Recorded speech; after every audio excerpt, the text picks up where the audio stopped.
On today's show, Was Lonzo's Game 1 a disaster? And is Blake actually better off without Chris Paul? an injured Beasley calling for the ball, Portis punching a teammate, who will take home worst of the week? And 3 nights don't care. We're counting down the top 10 plays from NBA opening week. It's Friday, October 20th. The starter starts now.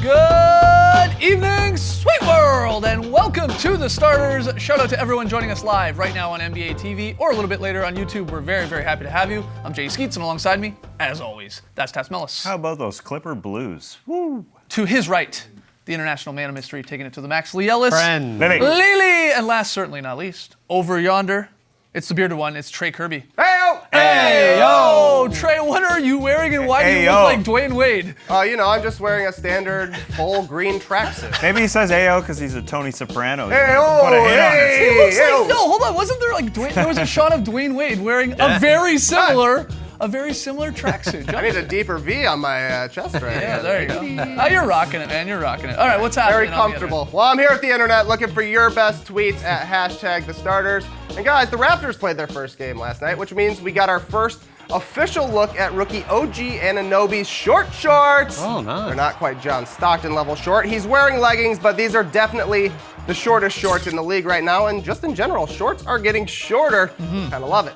But it brings us to today's question. What will be the biggest on-court fashion trend this season? I called in some advice from some of my fashion bros. They came up with a couple of different things. First, somebody is definitely going to wear the Nike Supreme shooting sleeve. Supposedly, there's a few players who are considering it. Second of all, ugly dad shoes are very in right now. So instead of the latest and greatest in technical footwear, how about somebody wears the Nike Air Monarch on court? The premier dad shoe on the market. You might have seen your dad wearing these while he's mowing the lawn. How great would they look on an NBA court? Very functional, very comfortable, just like this tracksuit. But we want to hear from you. So let us know on Twitter what will be the season's biggest on-court fashion trend. Send us your best tweets to #TheStarters. We'll hear from you a little bit later. All right, get those tweets in. We got a fun show tonight. Tass is going to hand out the first Worst of the Week award of the season. We're going to count down the top 10 plays from the past 3 days, and Lee's got his VSP. But we're going to start with a little true or false. We had 3 games on last night. TK has a few questions, little true or false questions. TK is what I meant to say. That's right. One of the most hyped rookie seasons in recent memory finally started last night as the Lakers' Lonzo Ball took the court for his first game. But after a night of being hounded by Pat Beverly, Lonzo finished with just 3 points, 9 rebounds, and 4 assists in the Lakers' loss. True or false, Lonzo's debut was a disaster. Disaster. Strong word. That's false. Yes, of course, extremely disappointing. But he had Patrick Beverly, one of the best defensive point guards on the other side. And I'm just tired of anointing him the next Magic Johnson. I'm just tired of all that talk over the summer. Yeah, he had a bad game, just like he did in Summer League. He started off slowly. Yep. He got a lot better. And that's fine. And Dad did a good job putting the pressure and the focus on Dad and not on Lonzo's He's pretty bad good at performance. that, He's turns out. fantastic. Yeah, nobody's talking about that. It was a bad game. It was a disaster. I think it's true. It was a disaster because of Patrick Beverly. I mean, I can't think of a worse matchup for your first NBA game than to have Patrick Beverly hounding you for really 94 feet. But isn't that a good thing as well? Yeah. Like you get a taste of it straight away. Yeah, and that's what Patrick Beverly sort of alluded to after. exactly, He said, I because- may have done you a favor by, this is what it's like here. Who else is that intense in the NBA? Yeah. There's a lot of other good defenders, but no one else is going to give you the full package of getting in your face, drawing with the crowd, drawing with your dad on the side. So I think for Lonzo Ball, actually, it's like, get that one out of the way. You're going to face the Clippers 3 more times as well this season. So it's like, okay, he now has an idea of what to expect night in and night out. Yeah, and it's not like he faded away from this game. Obviously, a bad one. Yeah. But he boarded. He had 9 boards. Yep. He did his part as well as he could. And toss this one aside. Let Dad take the limelight. But also as a point guard, he's got to show that he's about the team. He's got to make sure he gets rid of that ball early on, because the quickest way to upset his teammates is if he's like, I'm trying to do everything, especially in his first game. So I think sometimes... That's not in his DNA. In what sense? That he...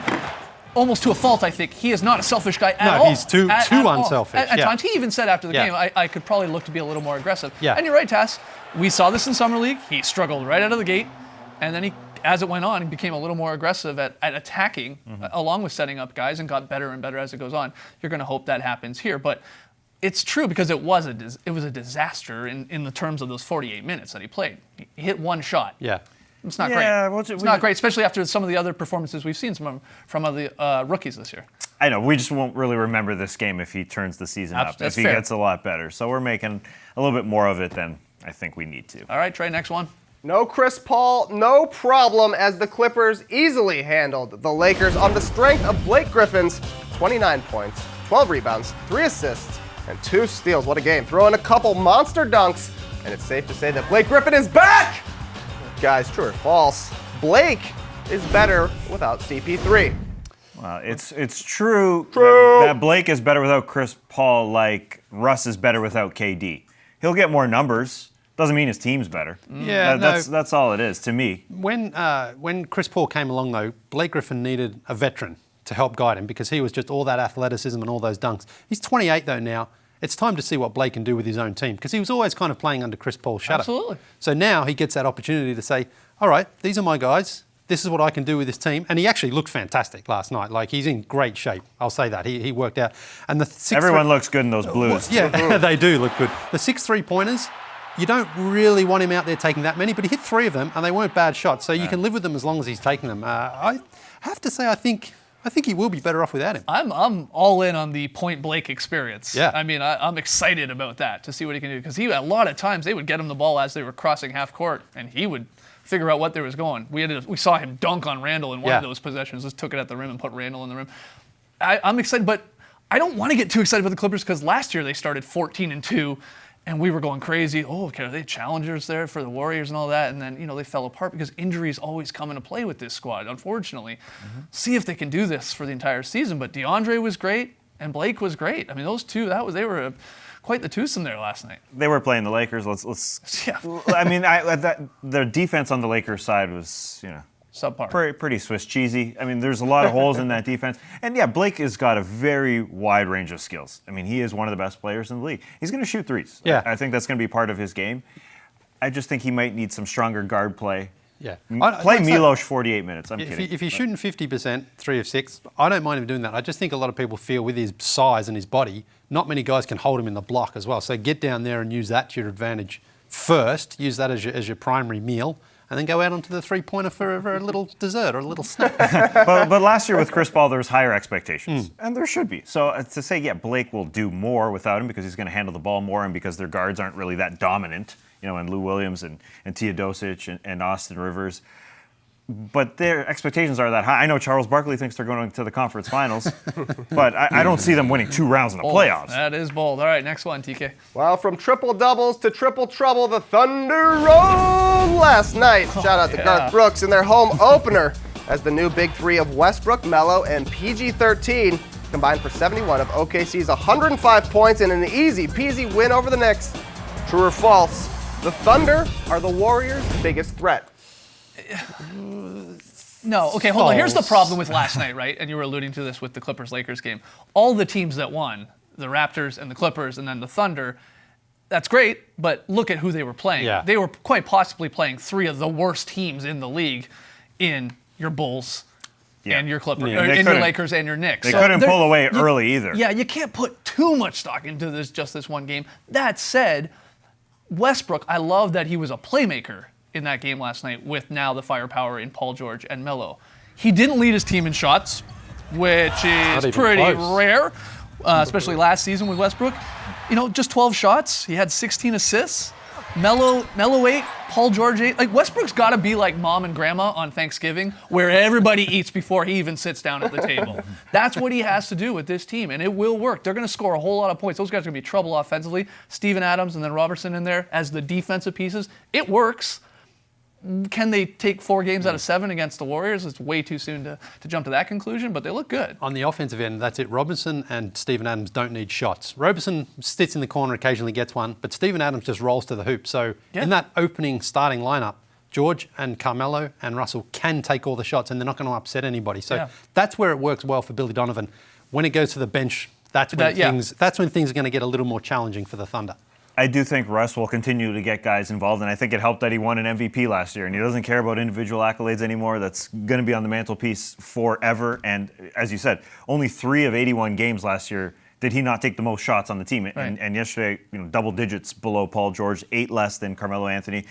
last year was the year of anger. This year's the year of, I guess, being mom at Gotta be Thanksgiving. mom and grandma. They never sit down. People start to get angry. Sit down, eat with us. No, everyone's got to eat before they sit down. Yeah. All right, final one, TK. A lot of food metaphors. Yeah, I Swiss love cheesy. it. That's how we're hungry. Anyways, the Raptors got just 23 combined points from their all-star backcourt of Kyle Lowry and DeMar DeRozan last night, but no big deal because they got 23 from Jonas Valanciunas and 22 from CJ Miles as the team knocked down 13 threes and destroyed the Bulls. Yikes. True or false? The Raptors are better than last season. Get out of here. Get out of here. Why? I love CJ Kilometers. I love him. He makes a lot of sense on that roster, but I'll believe it when I see it. I'm not getting my hopes up. This team moving the basketball and getting everyone involved in this new offense, I'll believe it when I see it. 26 when it happens assists. at like game 50 or 55 or 60. Okay, here's why- Or postseason, here's when they're why- not depending on two guys. Here's why it might be true, though. Let me give you this. CJ Miles, you're right, was an awesome addition. The 6 Makes threes, sense. that's huge. The 26 assists on 39 made buckets. DeRozan, he looked unselfish in the preseason. Last night he was trying to move the ball a little bit more. You're right, it's only one game. Can they continue it? But it makes sense that they might be better because their young guys have another year under their belt. DeLon Wright looked fantastic. This is year 3 for him. Yeah, but is he better than Corey Joseph? Year 3, no, but hold on. Year 3 for Norman Powell. That's, Yeah, obviously sure. when guys start to get better and better. Year 2 now for Siakam and Pirtle and Van Vliet. Like, it makes sense that they might just be better because these guys have just been now in the league for 2 and 3 years. That's the part to me because Those guys- it wasn't Lowry and DeRozan that got them but the win but last year. again, it's the Bulls. I know it was They're against worse the Bulls, than the Knicks. but it was and the they're worse bench. than It was the the Lakers. bench Watch your that mouth. CJ Miles, led with Yeah. those young guys that, Yeah. that got them the huge lead against the Bulls. I think they are better, Yeah. but whether or not that means anything when they get into a series with the Cavs or That's why I said in the preseason Something. they're not better or worse. They're about where they were last year. Good team.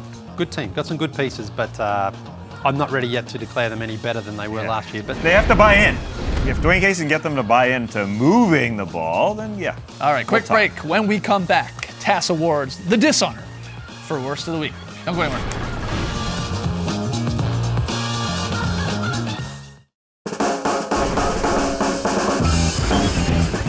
Welcome back to the show. It's time for a segment we all love, but NBA players most definitely hate. It's time for Worst of the Week. Ladies and gentlemen, the worst of the week. Now, before we get to the winner, let's start with a few nominees that fell short. Giving you the whole array here. The third runner-up, fans of the Detroit Pistons. Oh yeah, it was an eventful week, Skeets. Yeah.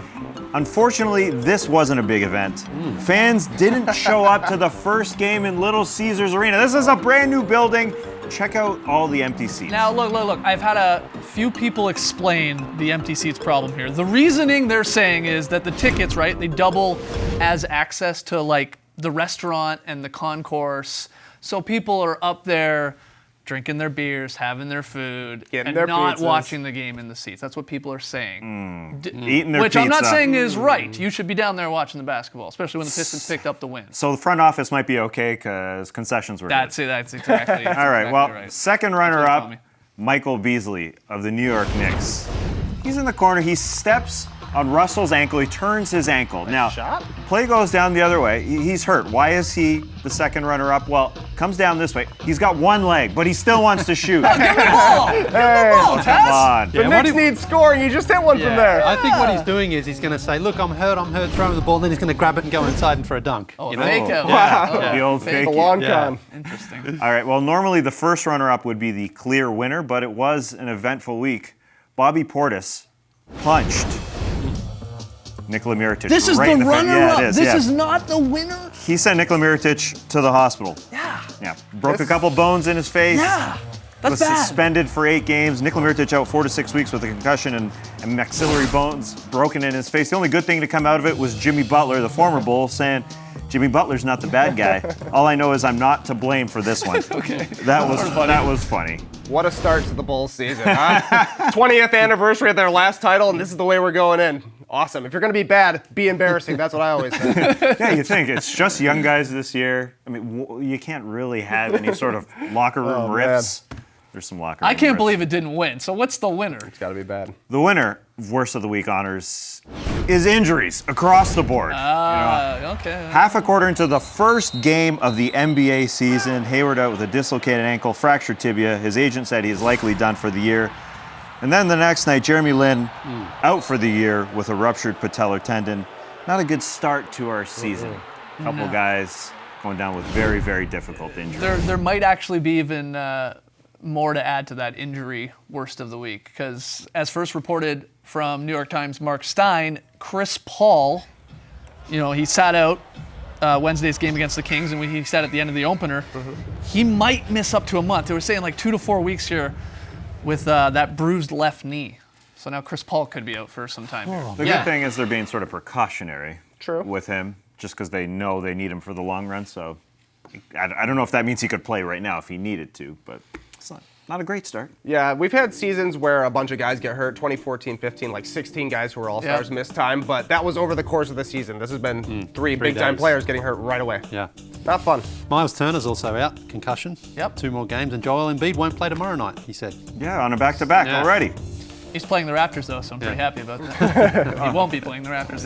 He knows he can't win. Chris Paul listed as day-to-day, by the way, so hopefully he gets back soon. Yeah, it's a bit of a bummer. All right, up next, though, we'll count down the top 10 plays from the past 3 nights of NBA basketball. Don't go anywhere.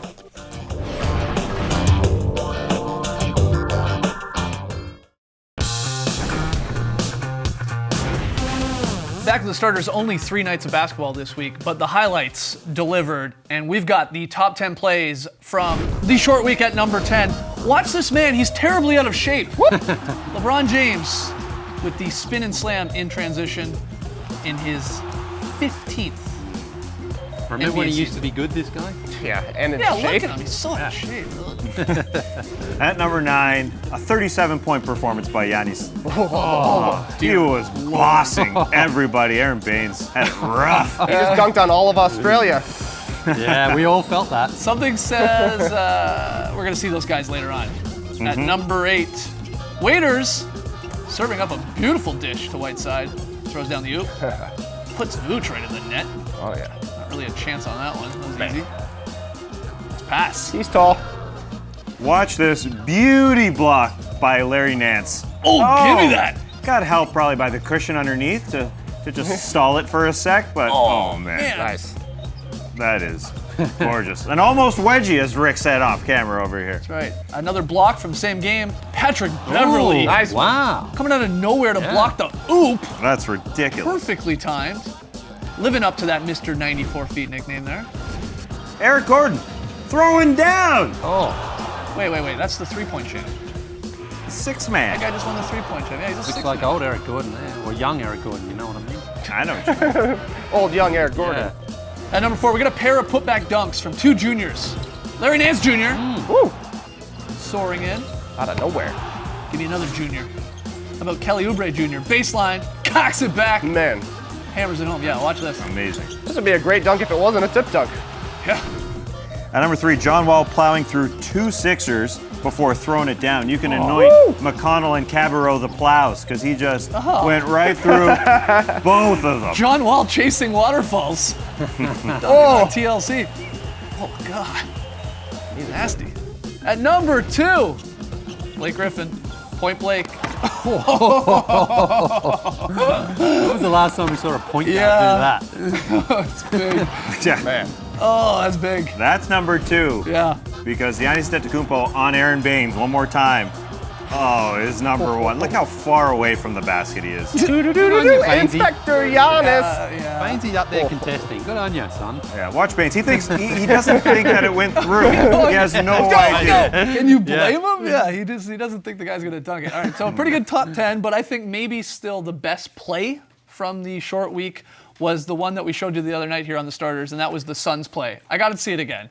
The in-sync Suns. That is crazy. And again, an eagle-eyed NBA Reddit user found this worldwide wob tweeting it out.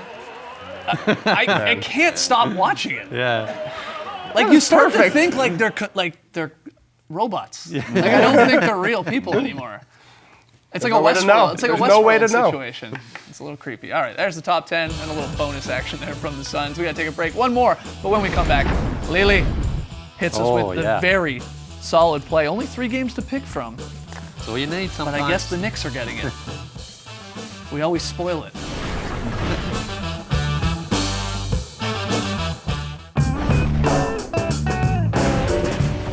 Back to the starters. We asked you earlier in the show what will be the season's biggest on-court fashion trend. You hit us up on Twitter, hashtag the starters. TK, you got a few of the best answers. Yeah, some good answers. Tim says definitely wearing a hoodie during warm-up and post-game interview. Melo's really leaning into hoodie Melo. It's awesome. Brandon says ripped jerseys are definitely the newest trend, unfortunately true. And John says last year it was champagne goggles. This year, regular goggles are back. Rec specs, I'd be fine with it. Favorite answer though, Tom says it would be nice to see the armbands with nicknames on them make a comeback.